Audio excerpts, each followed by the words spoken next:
Урматтуу мекендештер, бүгүн 24 январь.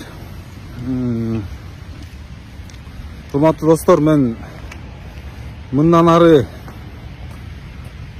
бийликти сындабайм, саясат жөнүндө сөз кылбай эле коеюн деп чечтим. Өзүмдүн жеке жашоодогу шартыма байланыштуу кырдаалга учурдум, өзүмдүн жеке жашоомо байланыштуу. Кыскасы достор, бийликти сындабайм жана саясатка аралашпайм деп чечим кабыл алдым. Туура түшүнөсүздөр деп ойлойм. Урматтуу мекендештер, баарыңарга ийгилик. Жер титирип атат, сак бололу. Бардык бөөдө кырсыктар тышкары болгула. Баарыңарга ийгилик, ден соолук, бардык жакшылыктарды каалайм. Урматтуу мекендештер, азырынча ушундай чечим кабыл алдым. Баарыңарга ийгилик.